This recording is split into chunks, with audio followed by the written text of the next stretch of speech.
Fala aí pessoal, tudo bem? Sejam bem-vindos a mais um vídeo. Hoje eu vou trazer para vocês a minha experiência real e prática com os Intel de nona geração, desde o 9900K até o Pentium Gold. Eu já fiz um vídeo parecido com esse em 2018, onde eu comentei a minha experiência com os CPUs de oitava geração em relação aos de sétima, que melhoraram bastante, a gente vai comentar novamente sobre isso. E recentemente trouxe para vocês um vídeo sobre os Ryzen de terceira geração, nesse mesmo formato. Se você quiser assistir depois, o vídeo vai estar aparecendo aqui no canto. Então, sem mais enrolação, vamos lá comigo até o final. Este vídeo é um oferecimento de Redragon Zeus, um headset com ótimas características para uso prolongado em game.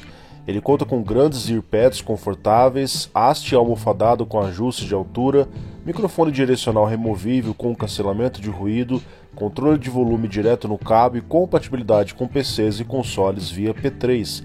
Desfrute do Surround 7.1 clicando no primeiro link da descrição.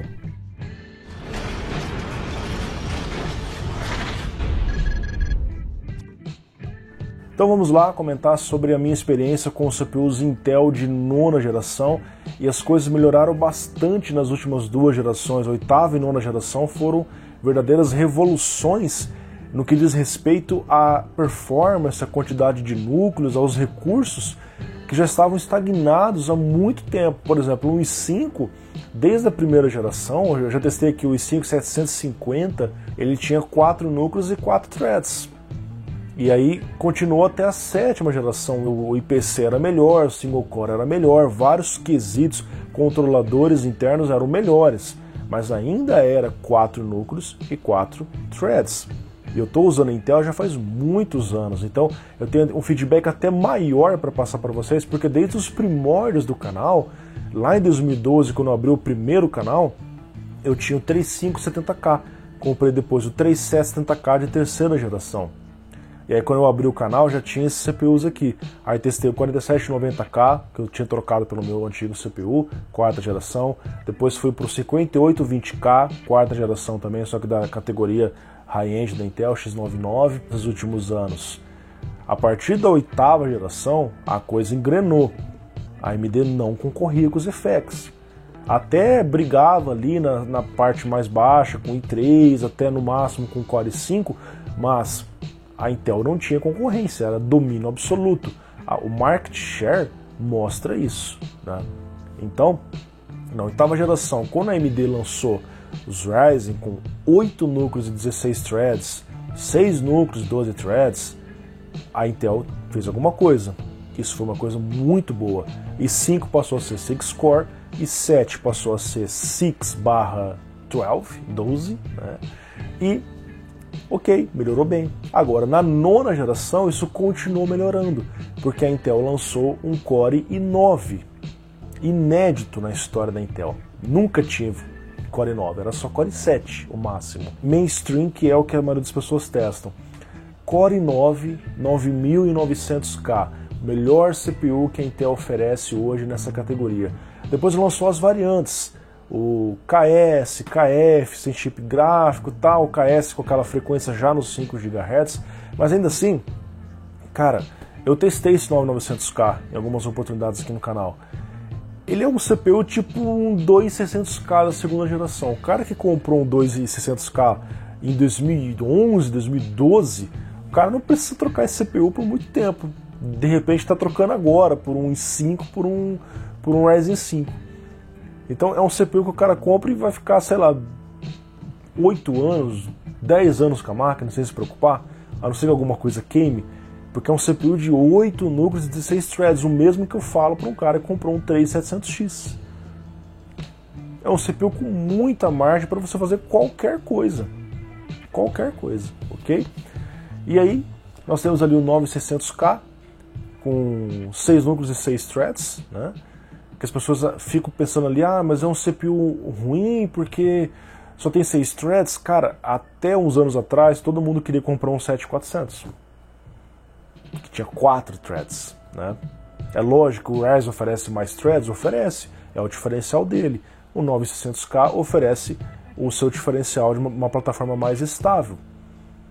Ele é um CPU que está numa plataforma mais tranquila, que é difícil aparecer problemas. Essa é uma vantagem da Intel, porque ela vem reciclando a sua arquitetura faz muito tempo. Basicamente vinha 5% a cada geração. O design de núcleos é o do Skylake, de 2015. Nós estamos em 2020, certo? Então, ao mesmo tempo que isso acabou dificultando a evolução da Intel, a plataforma se manteve estável. Os desenvolvedores sabem bem como trabalhar com CPUs Intel, até porque desde muito antes a Intel já estava dominando. Então a indústria de desenvolvimento de software passou a trabalhar em cima de quem? De quem domina, de quem tem mais, porque vai atingir mais usuários, Intel. Então faz mais sentido desenvolver prioritariamente pensando na maior parte dos usuários, ok? Isso acontece no lado da Intel, nos CPUs hoje. E o pessoal fala assim às vezes, a Intel está em crise. Cara, o faturamento da Intel é muito maior que o da AMD. A Intel está sentindo o mercado mudar em favor da AMD? Sim, tanto é que está lançando CPUs melhores, mas está longe de estar em crise. Vamos deixar isso bem claro aqui para vocês, ok? E aí nós temos o 9400F, que é um bom CPU que aparece por bons preços, mais barato que um 3600 e tem uma performance bem parecida, né? Vai fazer diferença o 3600 em situações onde exige mais que 6 threads, mas ainda é um bom processador. Já testei aqui no canal o 9100F, que é um CPU de 4 núcleos e 4 threads, também melhorou, porque basicamente é o que era um i5 na sétima. E nós temos o Pentium Gold aqui no canal, alguns testes apenas, com o G5400, mas em breve eu trago para vocês mais uns gameplays aí. E entre a 8ª e a 9ª geração aconteceu um problema na Intel, onde os CPUs ficaram muito caros. Aconteceu ali, segundo a Intel, um problema no suprimento, eu não sei se faltou silício, faltou areia, não sei o que aconteceu, mas ficaram muito caros, certo? O fato é esse, não importa como isso aconteceu. E a Intel começou a lançar outros processadores com esse final K ou KF, né? Para liberar, às vezes, um chip que não funcionava, o chip gráfico integrado, desabilita, vende mais barato para tentar voltar a ser competitivo. Porque um 8400 aqui no Brasil custava aí, sei lá, R$800. É um preço parecido com o 9400F hoje. Ele passou a custar R$1.200. Quem lembra disso? Vocês lembram disso? O i7 passou a custar mais de R$2.000. Os CPUs Intel ficaram muito caros. E isso só reforçou 600, que sim, perdia em jogos em relação ao 8400 quando o alvo de FPS era acima de 60, mas ele era bem mais barato, custava R$800, enquanto que o 8400 passou a custar R$1.200. Cara, era R$400 de diferença. Para o cara que não é tão exigente, dava para se contentar bem e sobrava uma grana para o cara comprar um SSD, comprar, sei lá, uma placa de vídeo melhor. Às vezes era a diferença do cara comprar uma 1050 Ti ou uma 1060, que era uma placa bem melhor, né? Enfim, isso ajudou a AMD a se popularizar bastante aqui no mercado com essa segunda geração. O que a Intel fez, lançou esses CPUs KF ou F só, e voltou agora, as coisas estão normais, os preços estão normalizados, o 9400F se acha por 760 mais ou menos, né? Tudo bem que agora que o dólar subiu, as coisas vão ficar meio complicadas, mas beleza, né? E o 9600K a gente acha na casa dos 1.200, o KF faz bem sentido para esse 9600K porque ele é um CPU que não tem vídeo integrado e normalmente a pessoa que compra um CPU desse vai comprar com placa de vídeo. Assim como os CPUs Ryzen, a maioria deles não tem chip gráfico integrado, né? Enfim, então basicamente o que nós temos é isso. Nós temos uma performance em jogos que é muito decente, os CPUs então ainda ficam um pouquinho acima. Isso eu não estou falando inventado por mim, são dados que eu testei para vocês utilizando uma 2030 Super, que é uma das melhores placas do mundo. A gente vê que o 8700K ainda é um pouco mais rápido. Ah, mas custa mais. Sim, custa mais, o custo-benefício dele não é bom, mas ele entrega mais FPS, da mesma forma que o 9900K entrega mais FPS que os Ryzen, custa muito, mas tem o seu público, o cara que quer o melhor do melhor ali.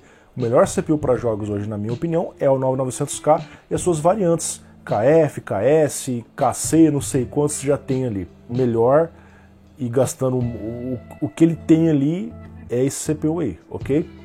Enfim, e aí nós temos aqui CPUs que têm, em certas situações, menos threads que os seus concorrentes, que é o caso ali do 9600K. Ele tem 6/6 em relação ao 3600 tem 6/12. É um ponto que conta contra ele. Eu sei que ficou confuso essa parte, né? E agora a gente está na troca de gerações. Então, nesse momento do mercado, fica delicado sugerir o cara comprar um 9600K, tal, CPUs assim, pensando em upgrade o ano todo. Eu sei que tem pessoas que trocam de CPUs o ano todo. O cara que faz isso, hoje Intel não é uma coisa boa, nesse momento. Por quê? Vai ter que trocar a placa-mãe também quando for trocar o CPU. A memória da realidade do Brasil, onde eu sei que muitas pessoas compram e depois não fazem upgrade, passam 1, 2, 3 anos, ao invés dela falar assim, eu vou comprar um CPU, a pessoa simplesmente vai lá e troca tudo do PC. Muitas pessoas fazem isso, não tem condições de comprar CPU o ano todo. Nesse caso, o 9600K, o 9400F dão conta perfeitamente. São bons CPUs de 6 núcleos e 6 threads. Mas tem menos threads. Sim, mas o desempenho em jogos provadamente é bom. Comparável, e até o 9400F chega a ganhar o 3600, que tem mais threads. Vai ficar em 99%, 100% de uso em certos jogos? Sim. Essa é a limitação dele. Se você quer margem no CPU, você pega o 3600. Simples. Você tem hoje opções no mercado, né? Enfim. Então, houve esses problemas no preço, falta de estoque, né? Eu estou olhando aqui porque tem várias coisas que eu anotei aqui, né? E a longevidade nesse momento do mercado está prejudicada, só que vai lançar o CPU de 10ª geração com mais threads, com mais núcleos, e vai trazer uma plataforma ainda mais longânima, acho que é essa a palavra certa de falar, porque e esse é um outro ponto que conta contra também, você comprar hoje um CPU Intel de 9ª geração, porque a 10ª geração vai vir melhor, tipo, cara, o i7 vai vir com especificações de 9 e provavelmente com preço de 7 ou até menos. O i5 vai vir com especificações de 7, 6/12, custando o preço de 5. Então, é delicado, cara. É delicado sugerir hoje pro cara, mas é aquilo. A situação atual, o dólar tá alto pra caramba, todo lançamento vem muito caro, às vezes a pessoa precisa para agora. Lucas, eu preciso comprar agora uma plataforma Intel. Cara, o cara não vai ter problema com o 9900K, com o 9600K. Mas a próxima geração vai ser melhor. Realmente, você pode esperar? Espere. Se você não pode esperar, monta agora e usa. É assim. Tecnologia, ela continua avançando. Não tem o que segura ela. Não é porque você comprou o seu hardware que os fabricantes vão parar de lançar, vão parar de evoluir. Para falar assim, não, o cara acabou de comprar, vamos esperar uns anos aí para lançar. Não, é assim. Isso é em tudo, cara. Celular é assim, placa-mãe é assim, placa de vídeo é assim, tá? A própria AMD também faz isso. De ano em ano ela tá lançando as próximas gerações, próxima geração, tá? O mercado não para. O que você deve fazer, na minha opinião, né, que é o que eu faço aqui, é comprar uma coisa que te atenda hoje e que minimamente você imagine que te atenderá no futuro próximo, porque o futuro longo é incerto, o futuro não existe ainda, né? Então, eu poderia colocar um Ryzen melhor, poderia colocar um i9, um i7 melhor, tranquilamente, poderia, mas me atende para o que eu faço. A minha dica é essa, né? Bom, falando agora aqui sobre a estabilidade da plataforma, né? Realmente difícil você ver problemas nos CPUs Intel, embora ainda apareça um ou outro problema. Ryzen dá problema na RAM, a Z370 também dava no começo da plataforma. Depois que saíram updates de BIOS, melhorou. Eu já tive problema de colocar uma RAM 3000 MHz e minha placa não dá boot numa Z370.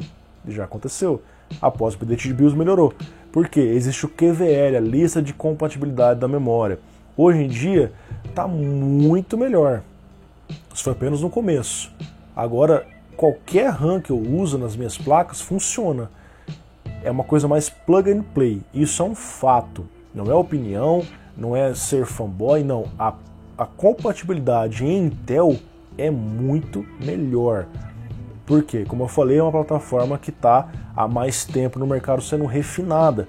Então é uma plataforma mais plug and play para o cara que quer colocar o processador, colocar a memória, colocar a placa de vídeo e usar, sem ter que se preocupar em fazer alguma coisa, fazer um undervoltage, fazer uma atualização, põe e funciona. Isso é um fato, tá? Tem vantagens e desvantagens. Aí você avalia o que é melhor para você. Bom, a questão de overclock, os CPUs de 9ª geração vieram com um clock maior em relação aos de 8ª geração. O 9100F veio com uma frequência, se eu não me engano, 200 MHz a mais que um 8100. O 9400F veio a 4 GHz no boost, que é 200 MHz a mais que o 8400. E, novamente, pessoal, quando o fabricante fala do boost do processador, é o boost em um núcleo, máximo. Um 8400 é anunciado que tem um boost de 4 GHz, mas quando você roda todos os núcleos em stress, ele fica 3.8. Isso não é um erro, isso não é um problema, isso é normal. 4 GHz em um núcleo. Mas quando você roda todos os núcleos, ele fica em 4 GHz. Agora sim os 4 GHz, mantendo o mesmo TDP. Então houve um pequeno refinamento, o CPU ficou um pouco melhor. O ZF nessa frequência está muito bom. O 9600K, quando você ativa aquele Ansem Multicore na BIOS, que é um recurso que deixa o CPU trabalhando fixo no clock boost dele de uma forma automática, presente em placas Z370 e Z390 apenas, né? A gente deixa o CPU com clock lá em cima, o que estoura o TDP dele, passa do TDP dele, porque o boost, como eu falei, é apenas em um núcleo, mas deixa o CPU mais rápido. Então, por exemplo, um 8700K, que é 4.3, ou, aliás, deixa eu falar dos de nome dele, né? 4.6 é o máximo, mas 4.3 é o que ele fica trabalhando quando você está rodando. Quando você ativa o multicore em Ansem, ele passa a rodar 4.6 em todos os núcleos, estourando o TDP, mas entregando mais desempenho. Então é um fato que hoje elasticidade para overclock nos CPUs Intel é melhor. Um 9600K você consegue pôr a 5 GHz. Um 9900K tranquilamente a 5 GHz. A maioria deles sobe. O quanto vai pedir de tensão que é o problema, porque você pega o 9900K, o meu roda 5 GHz em stress, em Blender, né? 1.28 volts, 5 GHz em todos os núcleos. Agora você pega um chip meio fraquinho que pega 1.30, 1.30, e o chip quando tá ali a 100 graus, ele tá se degradando, cara, não é uma temperatura boa para você deixar. Ele chegou no T-junction do CPU, né? Isso não pode acontecer. Então, quando você faz overclock, você tem que ficar de olho na temperatura. E eu mostrei para vocês que o overclock do 9900K deixei ele um canhão de rápido. Mas honestamente, se é para deixar ele pegando 100 graus em stress, cara, eu prefiro rodar em estoque mesmo, 4.7 GHz, com o V-Core lá embaixo. Meu, tá mais que o suficiente. 4.7 GHz, clock muito alto, performance muito alta. Melhora 5 GHz? Melhora, só que você tem que ter um cooler muito caro, muito bom para segurar. E os caras às vezes conseguem colocar 5.1, 5.2, 5.3 e põe um tijolo de cooler em cima do CPU para poder refrigerar ele, né? Mas isso é um fato. É mais fácil overclockar CPUs Intel hoje do que CPUs AMD. A AMD tinha um problema ali do Infinity Fabric, né? Eu já comentei isso no outro vídeo. Hoje está mais fácil, está mais elástico isso, mas na plataforma Intel realmente está um pouco melhor. Então, pessoal, o resumo dos CPUs nona geração são bons processadores, cuja plataforma está bem estável por conta de estar sendo desenvolvida há muitos anos, de ser basicamente a mesma plataforma. Sim, mudou o USB, mudou o PCI Express, as lanes, mudou várias coisas, mas a arquitetura ainda, o design de núcleos é o mesmo. Tanto é que quando aparecem essas falhas nos CPUs Intel, a gente já vai comentar sobre isso, elas aparecem não apenas no atual, aparecem no 7ª geração, 6ª geração, vai indo para baixo. Por quê? O design de núcleos é o mesmo, o design de cache ali é basicamente o mesmo. A Intel lançou aquele Sunny Cove, cara, aquele novo design que está presente nos CPUs de 10ª geração para mobile, né? Mas não chegou ainda no mercado consumidor, que é o Comet Lake. A gente não sabe se vai ser o Sunny Cove ou não, né? E aí nós vemos os problemas de falhas, porque se existe no lado da AMD o problema de compatibilidade, estabilidade, no lado da Intel existe as vulnerabilidades, que sim, não afetam todo mundo. Tem pessoas que simplesmente não se importam, não ligam para isso, mas para quem trabalha em workstations que usa CPU Xeon, que usam algum CPU high-end da Intel, um Core i9, isso é uma coisa que afeta, e desde 2018 nós estamos vendo várias vulnerabilidades sendo exploradas em CPUs Intel, algumas em AMD, mas majoritariamente em CPUs Intel, aonde essas falhas conseguem roubar dados do usuário, mesmo usando numa máquina virtual, porque eles roubam diretamente do processador, a maioria delas usando execução especulativa, onde elas conseguem informações a partir de tentativa e erro do processador, onde o CPU tenta, eu já até expliquei isso aqui em outros vídeos no canal, o CPU, para acelerar a performance, ele tenta predizer certas ações, pular certos blocos, e quando ele erra, ele joga numa espécie de lixeira, e ali os caras conseguem roubar dados dos caches, dados de seções protegidas de memória RAM. Então, aconteceu que a performance do CPU sim era muito boa, mas houveram mitigações onde a performance dos CPUs Intel diminuiu um pouco, porque o mecanismo que era usado para melhorar a performance acabou causando vulnerabilidade. E aí, para melhorar, corrigir isso, tiveram que lançar updates de BIOS que reduziram a performance, e eu mostrei isso aqui no canal em 2018. A performance de um CPU, por exemplo, um 8700K caiu menos do que um Pentium, mas o problema era, o Pentium tinha poucos núcleos, já é fraco. Quando você mexe na performance dele, ele sofre mais com isso. Tipo, um 8700K não sofre quase nada, o CPU tem folga. Um 9900K não sofre quase nada. Agora, o cara que comprou um i3 e um Pentium reduziu um pouquinho a performance. Aí foram melhorando as coisas e hoje está mais tranquilo. Eu trouxe comparativos recentes e o 9400F ainda é um CPU bom e entrega até mais frames com 3600 na média, né? Então, vira e mexe aparece uma outra vulnerabilidade baseada na mesma falha de execução especulativa, e só deve ser corrigido com um redesign do chip, com redesign do núcleo, que não permite esse tipo de coisa ser feita, né? Porque os caras acabam voltando no mesmo assunto, achando formas diferentes de executar a mesma vulnerabilidade, ok? Então, a minha experiência com isso é que eu atualizei a BIOS, sim, nos testes de benchmarks nós percebemos algumas reduções, mas conforme foi passando o tempo as coisas foram ficando mais tranquilas. A performance ficou legal, né? E estamos aí rodando bem com os CPUs Intel. Então, a minha experiência foi muito boa, nona geração melhorou em relação à oitava, não foi um grande aumento, né? Melhorou poucos megahertz, mas lançou CPUs novos como o 9900K de 8/16, que era uma coisa que só o Ryzen estava oferecendo, com o 1700X, por exemplo, com o 1700, com o 2700, né? E agora tem concorrência nesse sentido, embora, lógico, o 9900K custe bem mais que um CPU AMD com 8 núcleos, é mais equiparável hoje a um Ryzen 9, né, que fica ali, acho que na casa dos R$3.000. Apesar de ter mais núcleos, se a gente fala de jogos, o Core 9 é ainda mais rápido que um Ryzen 9. Tá? E aí, depende do público-alvo de cada um, do objetivo de cada um.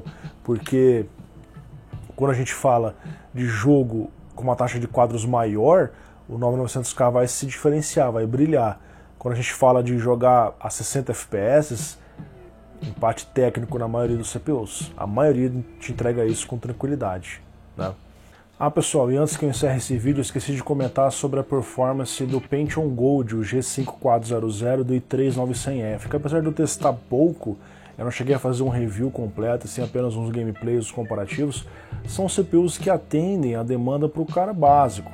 Então, por exemplo, um Pentium Gold que eu comprei aqui por, sei lá, R$270, cara, é um CPU muito baratinho, que traz aquele legado do Pentium G460, que vocês conhecem bem, já trouxe muitos testes desse Pentium aqui no canal. Que naquela época, em relação ao Core i3 8100, esse Pentium trouxe 2 núcleos e 4 threads, que era uma quantidade de núcleos igual ao i3 de 7ª geração.